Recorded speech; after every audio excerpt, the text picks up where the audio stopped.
Un des défauts les plus fréquents des médias, et en particulier des médias télé, je dirais que c'est de mal choisir et mal nommer les sources. Ça m'avait terrorisée de prendre la voiture toute seule, d'aller sur place, de parler à des inconnus.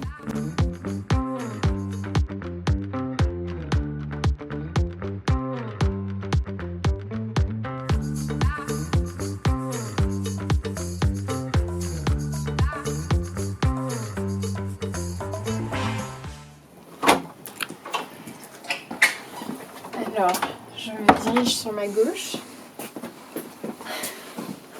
Waouh, c'est un de mes premiers papiers, c'est ça ? Exactement. C'est mon deuxième stage, après un premier stage au magazine Sciences Humaines, et là, pour vérifier que je veux bien être journaliste, je fais un stage facultatif à la Nouvelle République du Centre-Ouest à Tours. Juste une petite semaine dans les locaux à Tours, et ça, c'était un papier sur une BD, purée. Qu'est-ce que la jeune journaliste en herbe, à l'époque, penserait de toi aujourd'hui ? Je pense qu'elle serait contente, elle se dirait que la Alizée du futur a eu beaucoup de chance, que ça s'est bien passé pour elle et que ça vaut le coup de beaucoup travailler pour faire ce métier. Je me souviens que j'avais très très peur du reportage à l'époque. Ça m'avait terrorisée de prendre la voiture toute seule, d'aller sur place, de parler à des inconnus. Et peut-être que j'aurais pu lui dire que dans quelques années, c'est ce qu'elle préférera. Trop drôle. Donc tu as travaillé 4 ans à Cosette, ouais. C'est ça ? 4 ans à plein temps, en tout 6 ans de collaboration. Ouais. J'ai commencé comme stagiaire pendant 4 mois à la fin de mes études à Sciences Po Lille. Et puis après, j'ai été prise en CDD 2 mois l'été. Puis je suis rentrée au CFJ. Et là, j'ai fait des petites piges pour Cosette en parallèle des études. Et puis, en fait, à la fin de mes 2 ans au CFJ, une place s'est libérée à Cosette et j'ai eu la chance d'être appelée pour intégrer la rédaction directe. 6 mois avant la fin du master, je signais mon CDI. J'avais beaucoup de chance, vraiment le luxe de ne pas se poser trop de questions avant le diplôme, et on le sait, l'intégration est difficile un peu parfois sur le marché du travail. Une part de moi trouve ça évidemment triste que Cosette disparaisse, c'est quand même un titre super important, le premier magazine on va dire mensuel généraliste et féministe. En revanche, je pense qu'il valait mieux que ça s'arrête plutôt que Cosette se mainstreamise trop et perde un peu son âme irrévérencieuse, etc. Et finalement, aujourd'hui, le féminisme, lui, est devenu plus mainstream, ce qui est une bonne chose, je pense. Et donc, on sait que la presse est en difficulté, Cosette aussi l'était. C'est pas plus mal que ça garde son âme et que ça se termine, plutôt que ça change, que Cosette ait changé de ligne édito ou de raison d'être. Oui, Alizée, c'est encore Robin. Être journaliste Arrêt sur Image, choisir en gros de bosser sur les journalistes, sur la façon dont on raconte les histoires, c'est une posture un petit peu particulière quand on est journaliste. Et c'était pour savoir en fait ce qui t'avait donné envie de faire ça à la base, parce que c'est pas le cas de tous les journalistes. J'adore. Robin, donc c'est mon rédacteur en chef, le rédacteur en chef d'Arrêt sur Image, qui est aussi mon partenaire professionnel au quotidien puisque je suis son adjointe. Ce qui m'a donné envie d'être à Arrêt sur Image, c'est que je trouve que pour moi ça rejoint un peu le journalisme idée, qui est en fait la ligne rouge de ce que je fais depuis le départ. D'abord pour le magazine Sciences Humaines, ensuite pour Cosette. J'adore les sujets peut-être un peu plus froid, un peu plus réflexif, réfléchir à l'actualité avec un petit peu plus de recul, c'est ce que... non pas que ce soit mieux que les journalistes qui traitent de l'actu chaude, mais en tout cas, moi, j'aime bien réfléchir a posteriori sur comment l'info a été présentée, qu'est-ce qui manque, qu'est-ce qu'on peut dire en plus ou pas, appeler des gens pour analyser. C'est ce que j'ai toujours fait, pour la sociologie avec Sciences Humaines, pour le féminisme et le genre chez Cosette. Et moi, j'avais très très envie d'élargir mon panel et de plus seulement parler de sociologie ou de féminisme, mais de l'actu en général. Et Arrêt sur Image, c'est vraiment le meilleur média pour faire ça. Je pense qu'aussi, je suis quelqu'un qui n'avait pas froid aux yeux, pas peur d'être dans le contradictoire et de titiller un peu mes sources à Cosette avec la rubrique quiche. On se moquait pas mal comment étaient présentées les femmes dans la pub ou dans certains médias. Donc Arrêt sur Image, ça me correspond bien pour ce côté un peu revêche comme ça, un peu plus rebelle que d'autres médias mainstream. Et donc je suis très très contente d'être là et de travailler avec Robin. Je marche à la parisienne.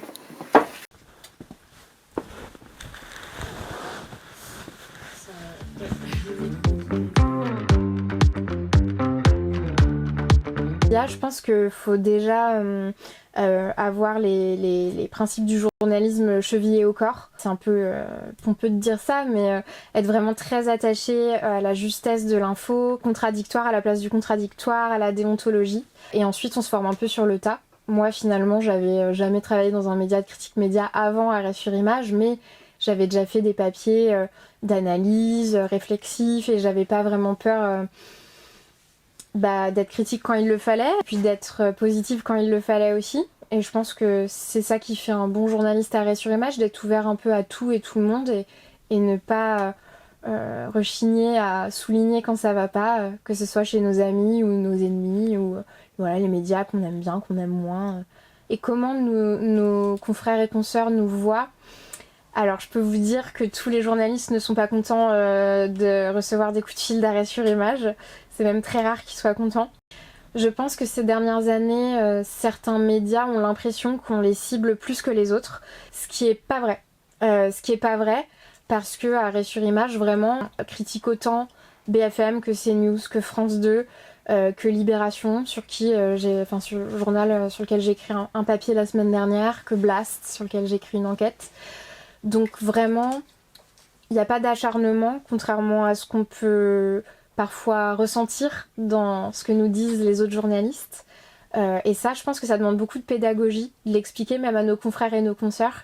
Et c'est ce qui rend ce travail passionnant et difficile, parce que on est face à des personnes qui nous comprennent, qui font les mêmes choses que nous au quotidien, mais en même temps qui ne comprennent pas toujours qu'on leur applique ce qu'on fait au quotidien. Et donc pour ça, je trouve, ça demande de vraiment beaucoup aimer le journalisme, et ça tombe bien, c'est mon cas.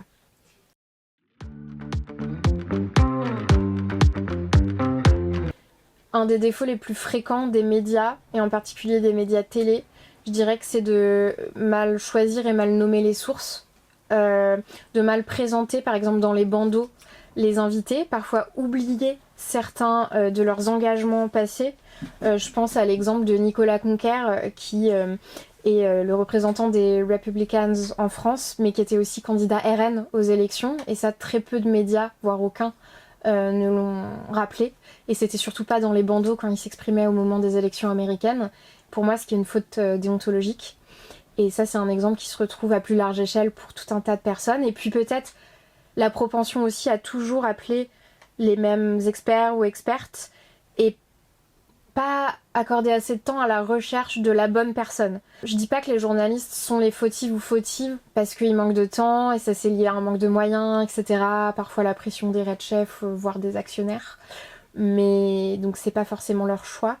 Mais à mon avis, les médias seraient meilleurs s'il y avait vraiment un travail supplémentaire au niveau des sources, et puis laisser plus de place aux contradictoires aussi, et aux paroles peut-être un peu plus subversives. Par exemple, en matière d'économie, on entend peu d'économistes hétérodoxes qui portent une parole qui remet en cause le néolibéralisme, etc. On l'entend beaucoup moins. L'autre jour, je lisais une citation, je crois, de l'économiste Thomas Pourchet, qui disait aujourd'hui, c'est impensable que quelqu'un dans les médias milite ou porte la cause d'une 6e semaine de congé payé. C'est vrai qu'en fait, ça paraît impensable que quelqu'un aujourd'hui soit invité pour parler de ça, alors qu'en fait, on pourrait se dire, pourquoi pas, non pas que les médias soutiennent cette idée, mais pourquoi pas la présenter.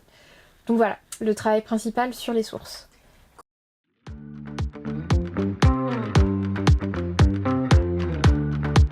J'ai l'impression que ce qui a pu faire du mal aux médias, c'est certaines erreurs de ces dernières années qui restent en tête.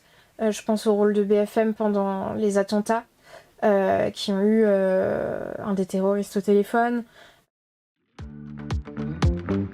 Là où je pense que les médias ont fait un progrès, c'est sur la manière dont ils s'adressent à un public plus jeune. Je pense à France TV Slash, je pense au travail que fait Le Monde Vertical. Ça, c'est quelque chose qui n'existait pas avant, et à mon avis, il y a des nouveaux formats intéressants aujourd'hui qui sont nécessaires.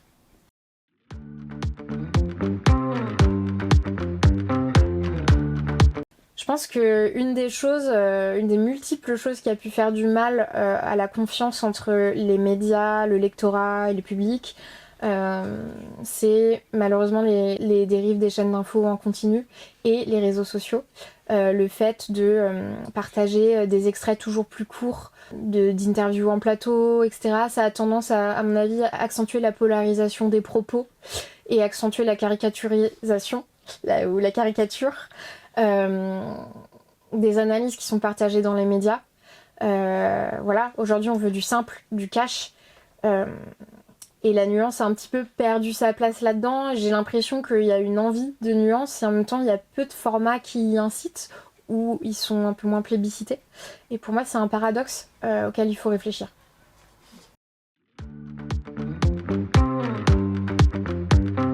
Oui, alors, j'espère. À Arrêt sur Image, on a une rubrique qui s'appelle le médiateur, qui consiste en fait à arrêt sur image, et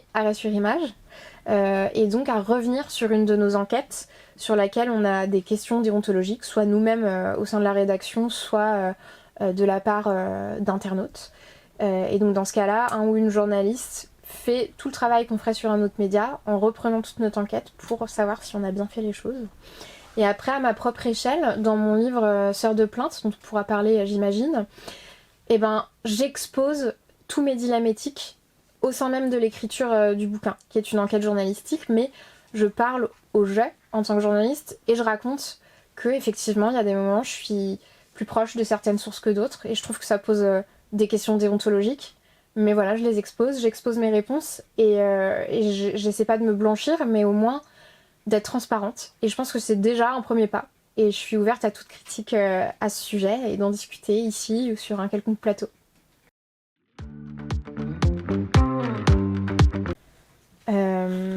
Je dis toujours, effectivement, il y a du progrès. Comme vous dites, on parle de féminicide. Aujourd'hui, on voit que le procès Adi de Mazan de Dominique Pellicot, l'affaire Gisèle Pellicot, suscite un écho médiatique important.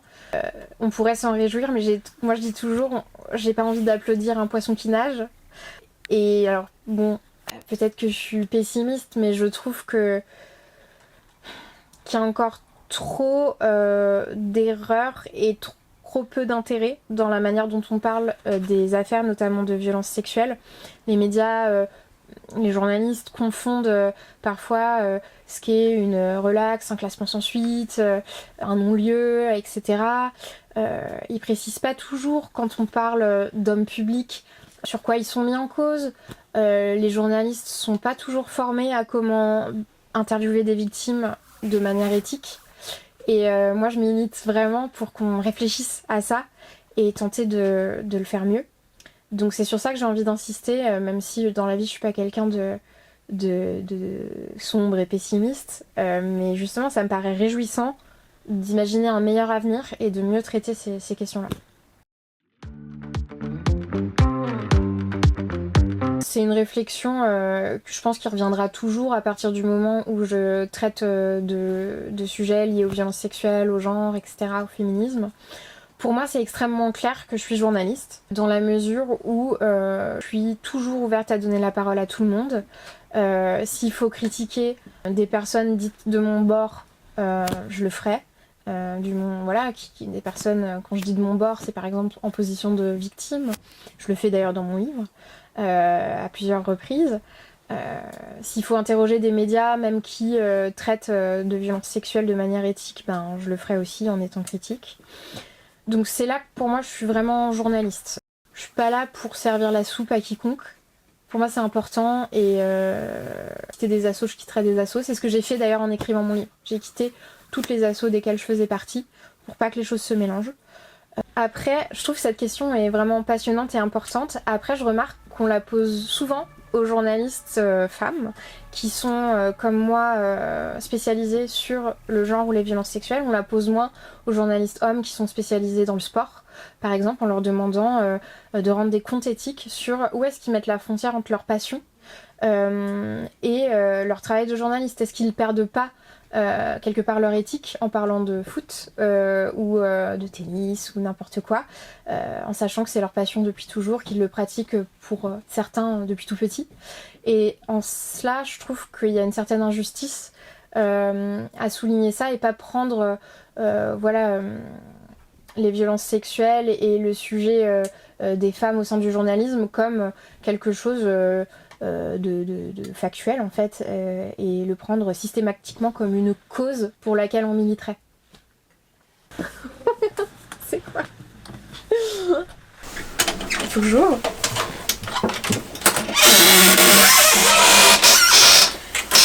Waouh!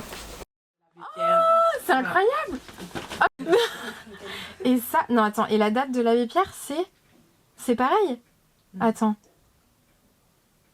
Oh la vache! Mais c'est fou!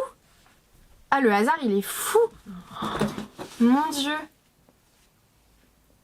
Ah mais c'est incroyable! Et du coup, je montre sur l'abbé Pierre, que, dans le contexte actuel, il y a des mises en cause envers l'abbé Pierre qui vient dont on vient d'apprendre dans Le Monde qui lui-même a été victime d'agressions sexuelles.